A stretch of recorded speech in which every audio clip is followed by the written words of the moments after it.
Bonjour à tous! En collaboration avec la marque ITD Collection, je vous propose aujourd'hui le tutoriel de la page numéro 3 de mon album réalisé avec la collection Winter Bouquet.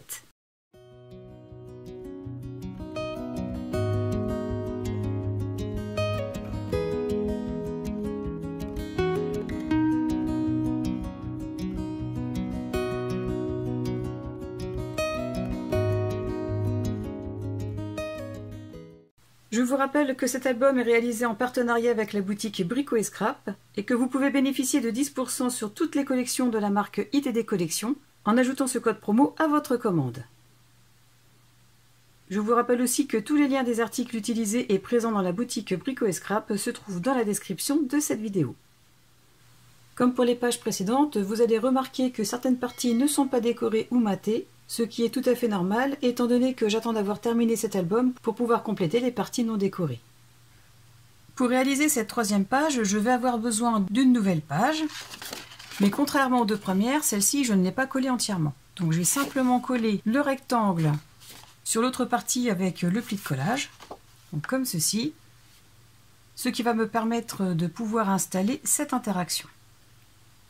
Mais si vous avez déjà préparé toutes vos pages comme je vous l'ai montré dans la première vidéo, il n'y a pas de souci. C'est simplement que de cette façon, ce sera beaucoup plus simple de l'installer. Je vais avoir besoin de deux rabats de 13,5 cm sur 19 cm et je vais marquer les plis à 1,5 et à 2,5 cm dans les 13,5. Je vais aussi avoir besoin de deux morceaux de 12 cm de largeur sur 21 cm de hauteur. Et je vais faire un pli à 9,5 cm et à 10,2 cm dans les 12 cm. Alors ici les rabats sont déjà collés sur la page, c'est tout à fait normal puisque en faisant le tuto je me suis rendu compte qu'il y avait 5 mm de trop. Donc j'ai simplement coupé 2,5 mm de ce côté et 2,5 mm de ce côté-là.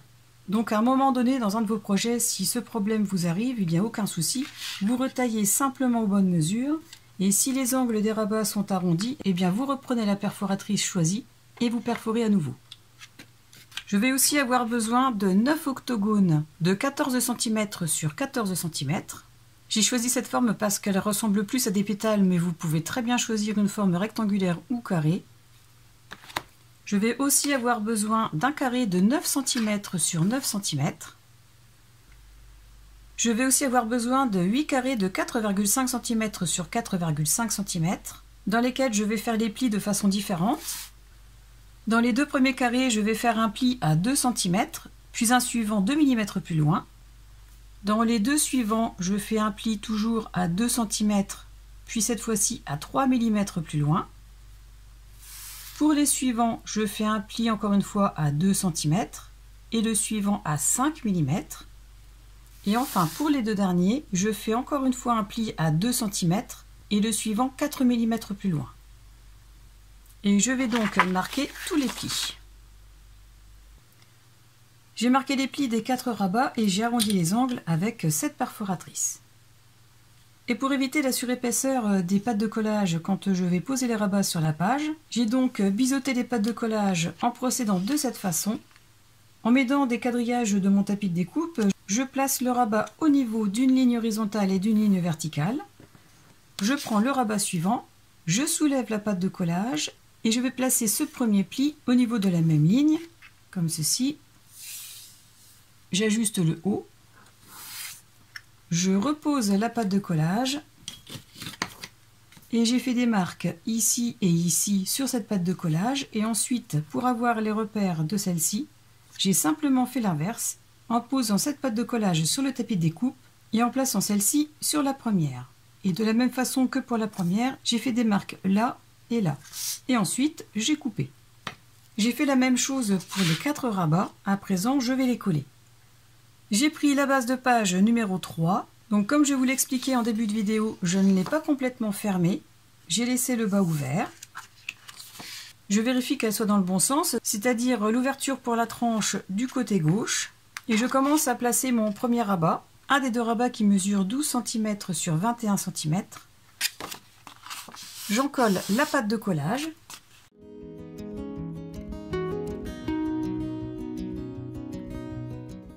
Je mets en place le premier rabat de façon à le centrer par rapport au haut et au bas de la page. Étant donné que la page mesure 22 cm de hauteur et que le rabat mesure 21 cm, je vais donc le placer à 5 mm du bord bas.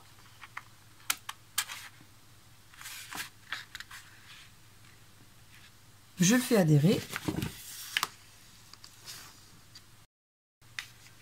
Ensuite, je vais faire la même chose avec le deuxième rabat. Donc je vérifie bien qu'il s'agit de celui qui mesure 21 cm de hauteur. Je vais en coller la pâte de collage et je vais le mettre en place de façon à ce qu'il corresponde parfaitement avec celui-ci. Les deux grands rabats sont installés. À présent, je vais installer de la même façon que ces deux-là les deux rabats paysage. Je vais en coller la pâte de collage, la placer tout contre le bord haut en me centrant bien par rapport à la gauche et à la droite. Et je vais faire la même chose avec celui-ci. Donc je plie la pâte de collage au niveau du premier pli, je l'encolle, je le place tout contre le bord bas en m'ajustant par rapport à la gauche et à la droite. Les 4 rabats sont mis en place. J'ai pensé à noter que sur ces deux-là, il y aura un aimante posé. À présent, je peux mater le fond de cette page avec du cardstock Florence de couleur Acacia que j'ai taillé de façon à laisser un liseré égal tout autour. À présent que le fond de page est maté, je vais pouvoir procéder à l'assemblage de l'interaction. Pour ce faire, rien de plus simple, il suffit simplement de prendre les premiers petits carrés avec les espaces de plis les plus petits, c'est-à-dire que je vais commencer avec ceux qui ont un espace de 2 mm. Je place mon premier octogone de façon à aligner les deux angles par rapport aux lignes du tapis de découpe. Je prends le premier carré, j'en colle cette première partie avant le premier pli.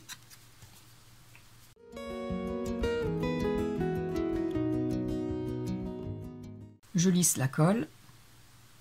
Je place la partie encollée sous un des côtés de l'octogone, comme ceci. Et je vais le centrer par rapport au bas de ce côté et au haut. Je ramène le carré au maximum au niveau du pli. Je vérifie si l'espace est plus ou moins le même en haut et en bas. Et une fois que tout est bien centré, j'appuie pour faire adhérer.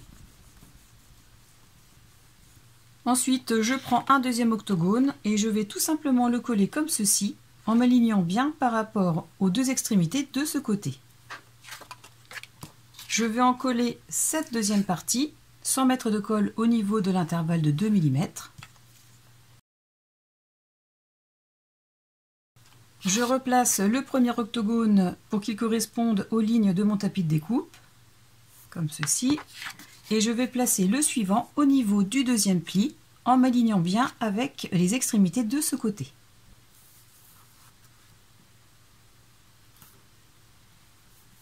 J'appuie un petit peu, je replie sans faire décoller cette partie en vérifiant que ça se superpose parfaitement, ce qui est le cas ici. Donc je peux appuyer pour faire adhérer. Ensuite, pour mettre en place le suivant, je procède de la même façon.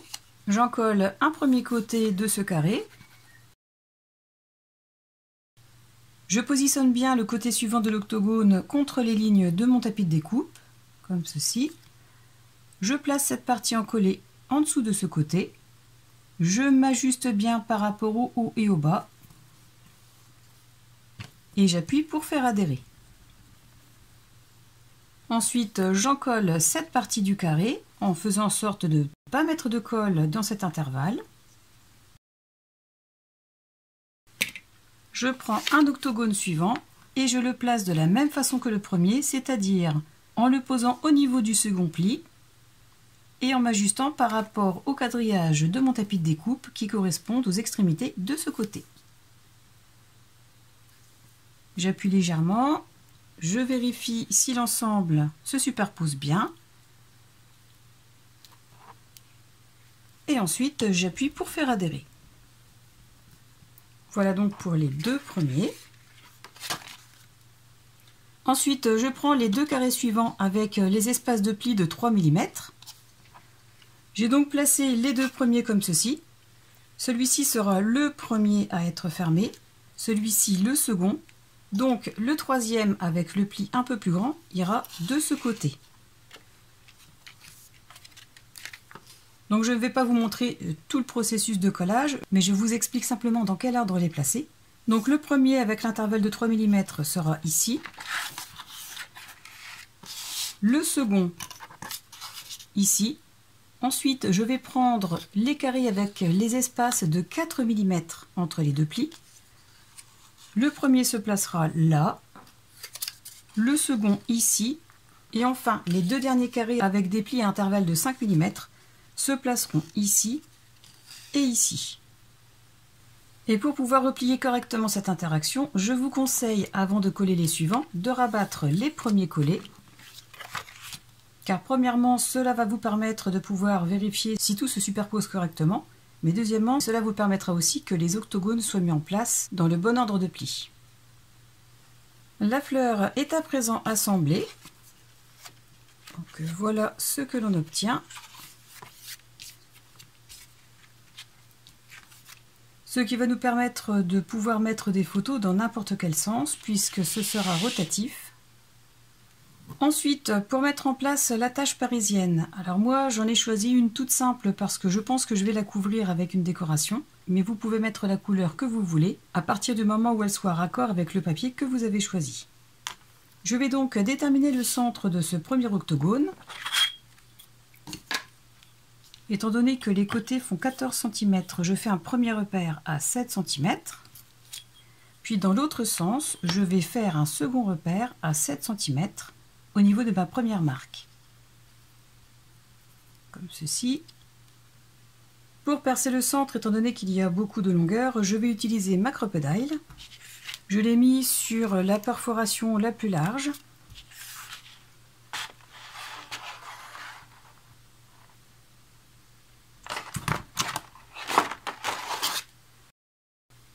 De cette façon, je vais pouvoir insérer la tâche parisienne qui va me permettre de faire tourner cette fleur, de façon à ce que, qu'importe le sens de la photo, si c'est en format paysage ou portrait, à force de tourner cette fleur, nous verrons les photos que nous avons choisies dans le sens voulu.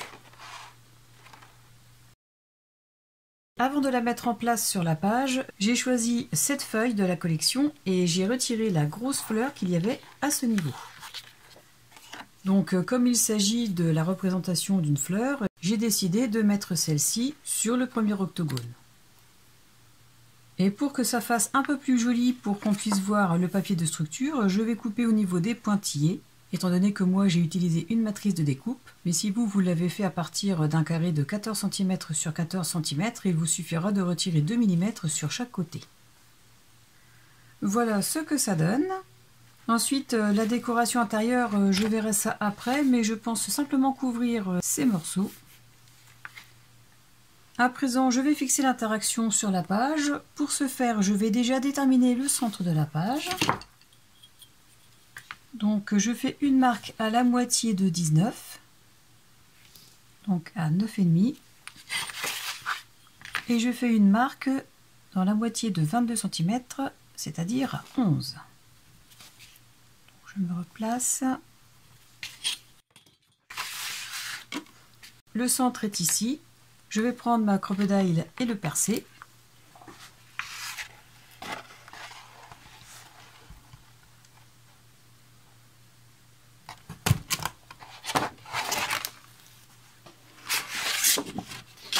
D'où l'intérêt de ne pas avoir fermé complètement la page. Ensuite, je prends la fleur que j'ai complètement ouverte. Et avant de l'assembler avec la tâche parisienne, j'ai maté le fond. Alors moi j'ai repris le cardstock Florence de couleur acacia que je décorerai par la suite. Donc je positionne le trou de la fleur sur celui de la page, comme ceci. J'introduis la tâche parisienne à l'intérieur. Je referme les pattes et j'appuie bien. Et ensuite, dans du papier craft très fin, j'ai découpé un disque avec cette grosse perforatrice que je vais coller ici. Les pattes des attaches parisiennes sont protégées, ce qui me permettra de cette façon, une fois la page fermée, de pouvoir insérer quelque chose dans la pochette sans que ça raccroche. Donc à présent, je peux fermer la page enveloppe. J'en colle cette patte de collage. Je la mets en place. et j'appuie pour faire adhérer. Ensuite, je peux retourner la page, refermer l'interaction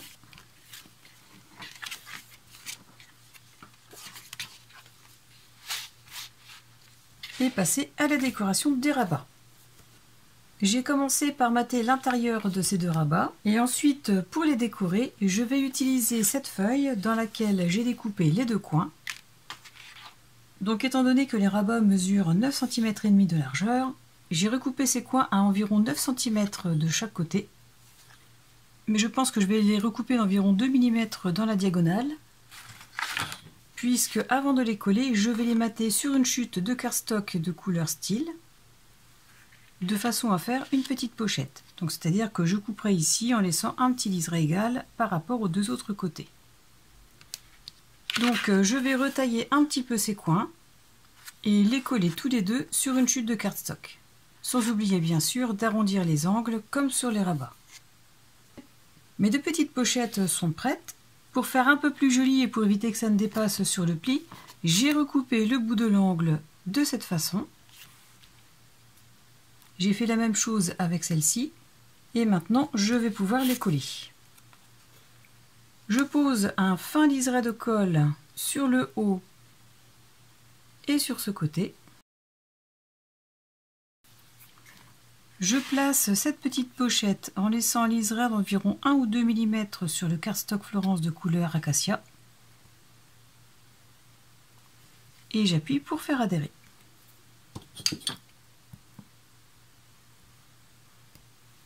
Et bien évidemment, je retire l'excédent de colle.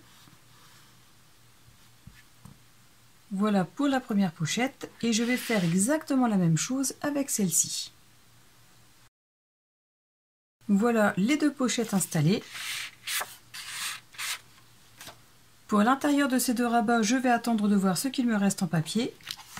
Et je vais donc commencer à voir pour décorer l'extérieur des rabats. Étant donné que la page 2 a tendance à être dans les tons bleus et clairs, pour décorer les deux rabats extérieurs, j'ai décidé de prendre cette feuille. Et je vais simplement prendre les mesures de façon à laisser un liseré d'environ 1 ou 2 mm en haut et 1 ou 2 mm en bas du premier rabat. Et pour mater le deuxième rabat, je pose simplement cette première marque à 1 ou 2 mm du bord haut de ce rabat et je fais un autre repère à 1 ou 2 mm du bord bas. Ensuite, je prends tout simplement la longueur et je fais une marque. Une fois les marques prises, je peux couper les deux morceaux.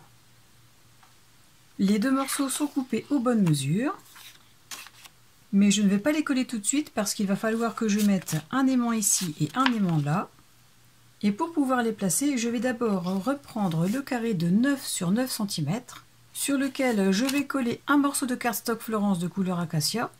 J'ai bien évidemment arrondi les angles avec cette perforatrice. Donc je m'occupe déjà de mater l'avant. Ensuite, je vais prendre cette petite carte qui va avec cette feuille de la collection. Je vais perforer les angles avec cette perforatrice.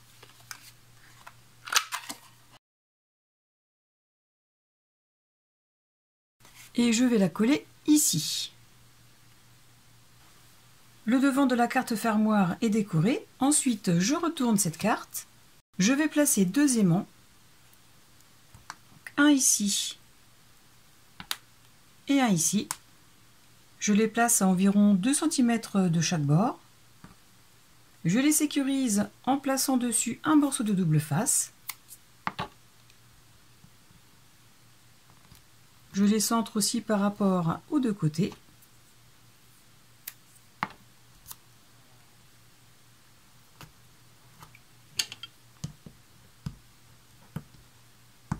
Je retire la pellicule de protection et je peux mater avec le morceau de cardstock de couleur Acacia.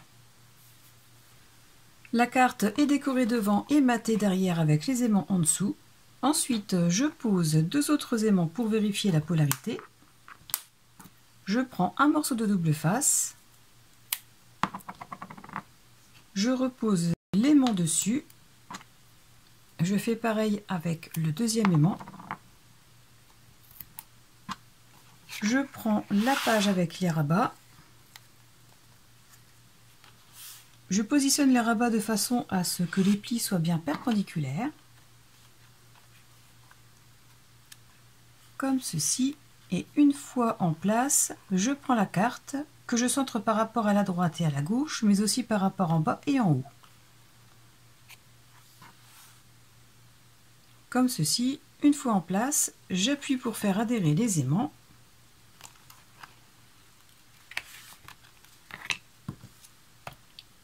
J'appuie sur le double face.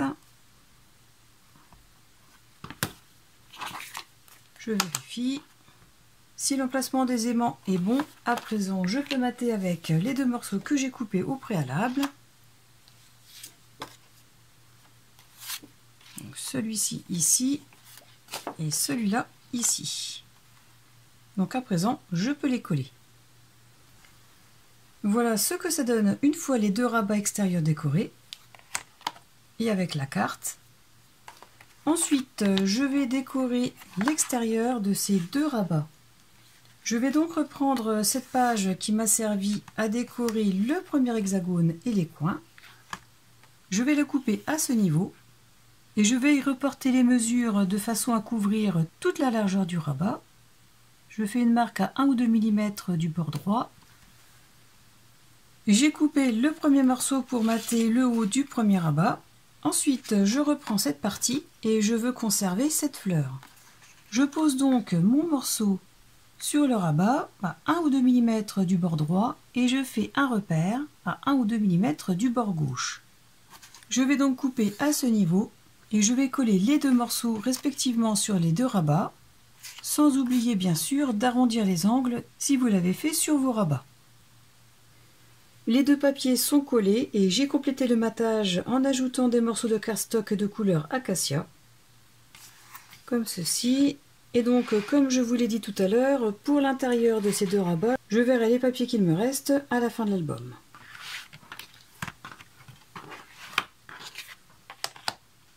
Le tuto de la page numéro 3 est à présent terminé. J'espère que cette page vous aura plu. N'hésitez pas à me dire en commentaire ce que vous en avez pensé. Si vous avez aimé cette vidéo, pensez à cliquer sur le pouce vers le haut, à vous abonner à ma chaîne si vous ne l'avez pas encore fait et à la partager pour me soutenir. En attendant le prochain tuto, je vous souhaite à tous de passer une excellente journée et je vous dis à très bientôt. Au revoir!